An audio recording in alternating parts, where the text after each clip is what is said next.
building was silent. Too silent. The kind of silence that didn't feel empty. It felt watched. She sat under the sickly glow of a single fluorescent light, its faint buzz the only thing reminding her that electricity still hummed through the walls. Every other desk was abandoned, chairs pushed in neatly, computers long since gone to sleep. The clock on the far wall ticked with a hollow echo, announcing the time. 3:00 a.m. Her eyes burned from staring at the screen too long. She blinked hard, leaned back, and listened. For a moment, she thought she heard something. A faint creak like weight shifting on an old chair somewhere in the rows of dark cubicles. But when she looked, there was nothing, just shadow stacked on shadow. And then the phone rang. The sound nearly made her jump out of her seat. Sharp, jarring. Wrong. She glanced at the display. Line 3. No one called this late. Not here. Not at this hour. Hesitating only a second, she picked it up. Hello? Static. She frowned, about to hang up, when a voice bled through, low, cracked, almost broken. Don't hang up. Her throat tightened. The voice wasn't familiar. It wasn't even clear if it belonged to a man or woman. It was just there. Who is this? She asked, trying to steady her voice. A pause. The faint hiss of static. Then you're still there. I thought everyone left. Her stomach knotted. Slowly she turned her head, scanning the empty office around her. What do you mean? She whispered. The voice rasped, each word deliberate. They're gone, but I can see you. Her grip on the receiver tightened, until her knuckles turned white. Where are you calling from? The line cracked, fizzed, and then the words came colder, this time softer, but sharper. I'm not calling from anywhere. I'm inside. The phone went dead. Click. For a heartbeat. The silence was worse than the voice, and then across the office, another phone began to ring. Not hers. One in the dark. The building was silent. Too silent. It was the kind of silence that felt alive, as if the walls themselves were holding their breath. The clock on the far wall ticked loudly, each second stretching into forever. 3:00 a.m. She sat beneath the harsh glow of a single fluorescent light, its buzz echoing faintly above her head. Every other light in the office had been shut off hours ago, leaving only a hollow sea of cubicles, swallowed in shadow. The monitors had gone dark, chairs tucked in neatly, papers stacked in rows that no one would touch until morning. She rubbed her tired eyes and leaned back, stretching her sore shoulders. Night after night, she had grown used to the emptiness, to being the last one here. But that night, something about the air felt heavier, like someone else was breathing in the dark. A faint creak broke the silence. She froze, head snapping up. It sounded like a chair shifting. Somewhere in the maze of cubicles, she waited. Nothing moved. The air conditioner hummed softly again, and she exhaled, forcing herself to believe it was just the building settling. And then the phone rang. The sharp sound cut through the quiet like a knife. She nearly jumped out of her seat, her heart hammering against her ribs. The glowing screen read, Line 3. Her fingers hovered above the receiver. Nobody called this late. Nobody. Finally, she forced herself to pick up. Hello. For a moment there was only static. She frowned, pressing the receiver harder to her ear. She was just about to hang up, when a voice whispered through the line, Don't hang up. Her pulse spiked. The voice was wrong. It was soft, broken, like someone speaking from the bottom of a well. Who is this? She asked, her throat dry. There was a pause. The hiss of static grew louder. Then the voice returned. You're still there. I thought everyone left. Her stomach turned to ice. She glanced at the rows of dark desks, shadows stretching farther than her eyes could follow. What do you mean? She whispered, The voice crackled again. "They're gone. But I can see you." Her grip tightened on the receiver. Her knuckles ached. "Where are you calling from?" The reply came slower this time, each word deliberate, heavy. "I'm not calling from anywhere." A beat of silence. "I'm inside." The line went dead. Click. The dial tone buzzed in her ear. She dropped the receiver like it burned her skin. For a moment the silence was suffocating, and then across the dark office, another phone rang. Not hers. Another desk phone. It rang once, twice, then stopped. She rose to her feet, her chair screeching against the floor. Her breath came quick and shallow. She scanned the cubicles, eyes wide, every nerve screaming. Nothing moved, and then she saw it just for a second. A figure at the far end of the office, standing between the cubicles, watching. When she blinked, it was gone. Her mind raced. "Get your bag. Get out, now." She snatched her purse and hurried toward the exit, her shoes clicking softly against the tiles. The glowing exit sign burned like a beacon at the far end of the hall. Her phone rang again. She froze mid-step. This time, it wasn't line 3. It wasn't even her desk phone. It was her cell phone. The screen lit up with an incoming call. Her heart stopped when she saw the number. It was her own. Her phone was calling her. Hands shaking, she answered. "Hello." A whisper answered back. The same broken voice from before. "You can't leave." He's standing there. Her gaze shot to the glass doors near the exit. Through the reflection, she saw him, tall, still, a figure she couldn't fully make out, standing just beyond the doors, waiting. The phone slipped from her hand, clattering to the floor. She ran, not toward the exit, but back into the office, into the maze of cubicles. She just moved, heart in her throat, tears stinging her eyes. Behind her, she heard the slow drag of footsteps. Not running, just walking, as though he already knew she had nowhere to go. She ducked under a desk, clamping her hand over her mouth, fighting to quiet her ragged breaths. Her eyes darted toward the phone on the floor. A few feet away, its screen glowed faintly in the dark. The call was still active, and the whispering voice was still speaking. "He's closer now. Don't look, don't make a sound." The footsteps stopped. She squeezed her eyes shut, and then just above her, from the other side of the desk, she heard the softest sound, breathing. Not hers, someone else's. The voice on the phone spoke one last time, almost a hiss now, crawling into her ears. "Don't move. Don't breathe. He's right there." The line went dead. Click. And in the silence that followed, she realized the breathing hadn't stopped. It was getting closer.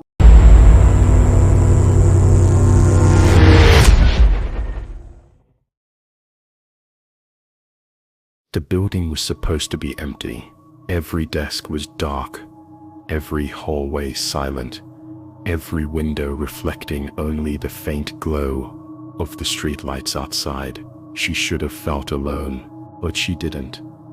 It was past midnight when she finally noticed it, the strange stillness in the air, not the usual calm of an empty office, but a heavier kind of silence, as if something unseen was waiting.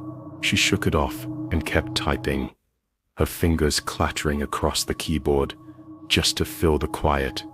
And then she heard it, a whisper, soft, low, impossible to make out. She froze, her eyes darting across the rows of cubicles. Nothing. The office stretched into darkness, shadows layered against each other like walls. Her heartbeat quickened. Maybe it was the air vents, or her imagination. She bent closer to her screen and typed faster. The whisper came again, this time, closer. Her breath caught in her throat. Slowly, she turned her head toward the hallway that led deeper into the building. The darkness seemed to pulse there, heavier than before. "Hello?" she called out, her voice unsteady. No answer. She forced a laugh, the sound too thin in the empty space. "Great, now I'm hearing things." But when she turned back to her desk, Her computer screen flickered. Just for a second, a faint reflection glimmered across the black monitor. Before it steadied again, someone had been standing behind her. She whipped around. Empty. Nothing but rows of silent cubicles. Her skin crawled. She grabbed her phone and checked the time. 12:37 a.m. Just a couple more hours. She could make it. And then the whisper returned, this time right at her ear. She spun around so fast. Her chair toppled backward and hit the floor with a crash. Her voice cracked. "Who's there?" The office swallowed her words whole. She stood there, trembling, waiting for something to move. Nothing did. Only the faint flicker of the ceiling lights above her. She backed toward the elevator, clutching her phone like a weapon. But when she pressed the call button, nothing happened. The elevator screen was dark, dead. Her stomach knotted. She was trapped. The whisper came again, louder now, clearer.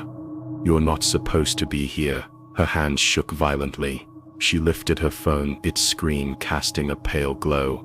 She scanned the cubicles one by one, the light cutting through the shadows. Halfway down the row, she froze. A figure stood there, motionless, silent. It wasn't breathing. It wasn't moving. It was just there.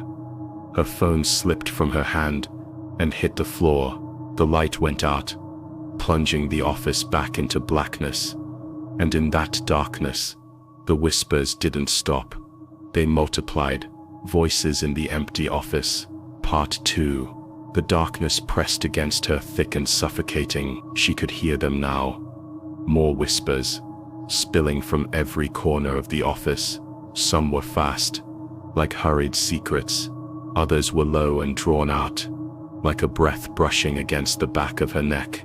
Her chest heaved as she fumbled for her phone on the floor. Her fingers closed around it, and with trembling hands, she pressed the power button. The screen wouldn't turn on. Her phone was dead. She staggered backward, her shoes scraping against the carpet. Every sound amplified in the empty silence. Her eyes darted toward the exit door. Across the office, it was her only way out. She took a step forward and froze. The figure was gone. The row of cubicles stood empty once more. Shadows, silence, nothing else. She forced herself to breathe, whispering under her breath, "You're just tired. You're just hearing things. It's nothing, it's nothing." But deep down she knew that wasn't true. The whispers hadn't stopped. They were closer. Her pulse thundered as she moved quickly toward the exit. Refusing to look anywhere but straight ahead, she reached the heavy glass door, pulled the handle, locked. Her stomach dropped. She yanked harder, the metal rattling loudly, echoing down the hall. She twisted, pushed, pulled, but the door wouldn't budge. And then behind her something scraped across the floor. She froze, her breath shallow, too afraid to turn around. Another scrape, and another, slow, deliberate, like bare feet dragging against the carpet. She turned. At the far end of the hallway, a silhouette stood, taller than any person she'd ever seen. Its arms hung low, too low, stretching almost to the floor. It didn't move. It just watched her. Her throat tightened as she pressed herself against the locked door, whispering, "Please no, please no." The lights above flickered once, twice. When they steadied, the figure was gone. She spun wildly, scanning the office. Nothing. Empty rows of cubicles. Dead silent. Her heart pounded so hard it hurt. She backed toward her desk, searching desperately for her bag, her keys, anything that could help her. That's when the whisper returned. Not from across the room, not from the hallway, from right beside her ear. "I told you, you're not supposed to be here," she screamed, spinning and shoving at the air. But her hands met nothing. She stumbled back into her desk, knocking over the monitor. It hit the floor with a crash, the screen shattering. The whisper didn't fade this time. It grew louder, surrounding her, coming from everywhere at once. Dozens of voices, hundreds maybe, all speaking at once. Get out, get out, get out, get out, get out. She clamped her hands over her ears, but it didn't help. The voices were inside her head now, drilling into her skull. Her vision blurred as she fell to her knees, gasping, shaking, and then silence. Just like that. She opened her eyes, breathing hard. The office was still, dark, silent. The whispers were gone. The figure was gone. She slowly pushed herself to her feet, trembling, her body weak and unsteady. Maybe it was over. Maybe she had just... The elevator dinged. Her heart stopped. The doors slid open at the end of the hall, light spilling out into the darkness. No one was supposed to be here. No one had called it. And yet, the elevator waited, doors open, humming softly. She took a step back, shaking her head. No, no. From inside the elevator, a voice called out, her own voice. Come in.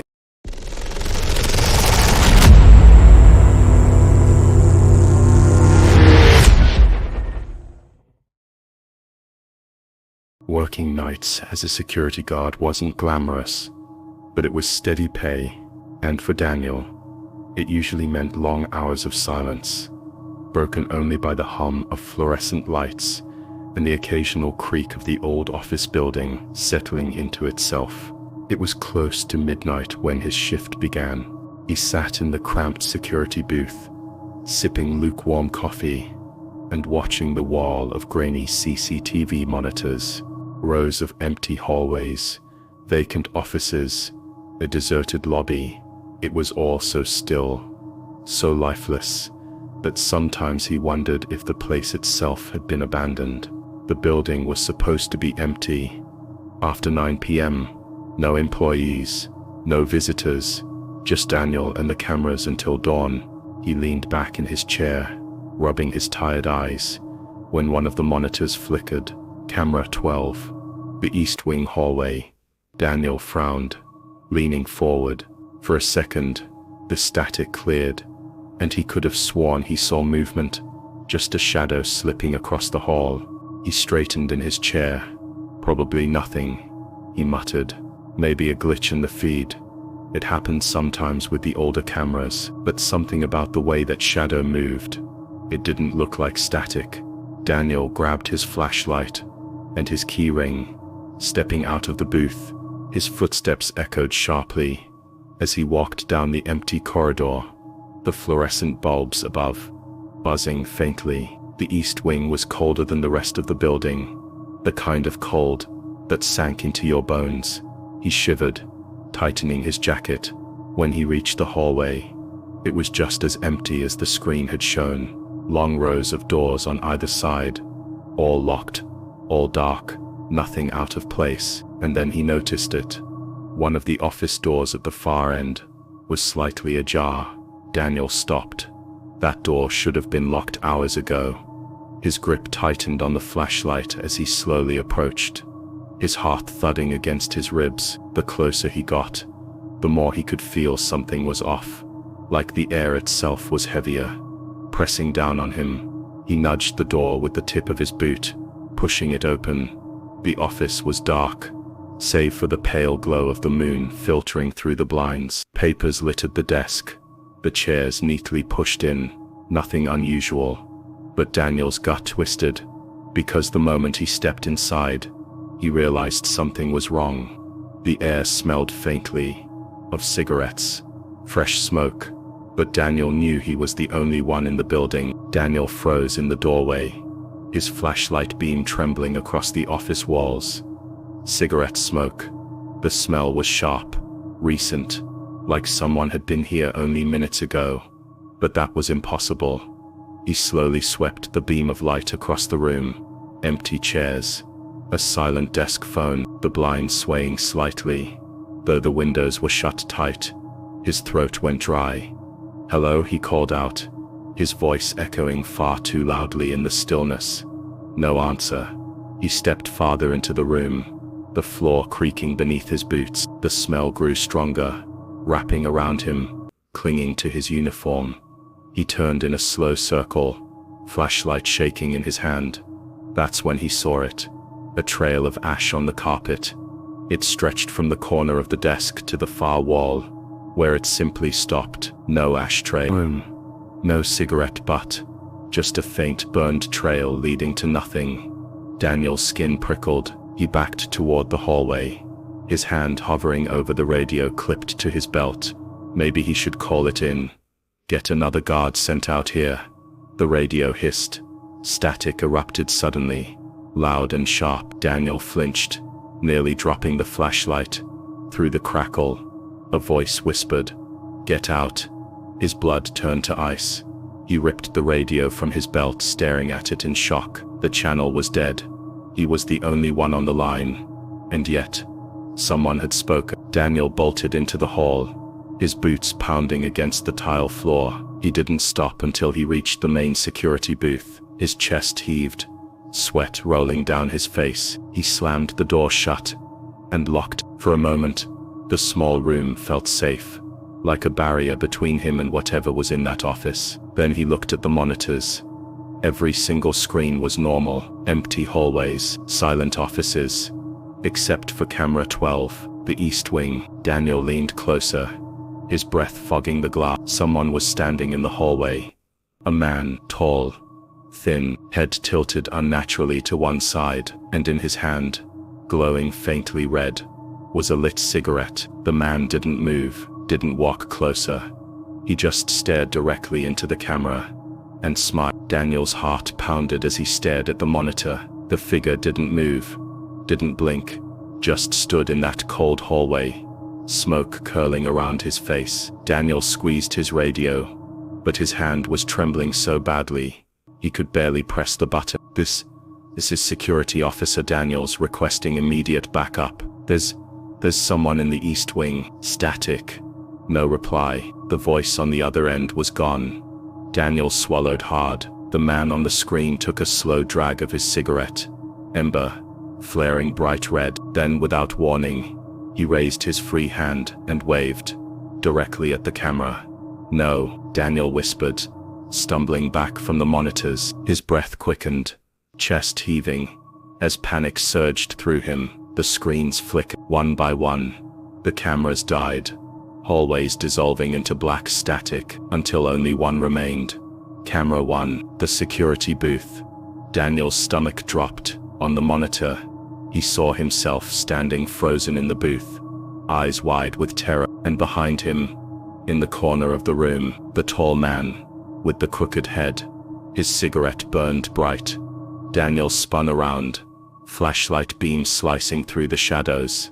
Nothing. The booth was empty, but the smell of smoke was suffocating now. His eyes watered as he coughed, stumbling toward the door. The cameras flickered again, and for a split second, every single screen showed the same image. The man. Closer, closer, until the last thing Daniel saw was the glow of the cigarette, right over his shoulder. Next morning, when the day staff arrived, the security booth was empty. Daniel's jacket was still draped over the chair, his half-finished cup of coffee sitting cold on the desk, and on the monitor of camera 12, a faint gray trail of ash could still be seen scattered across the East Wing hallway. But Daniel was never found.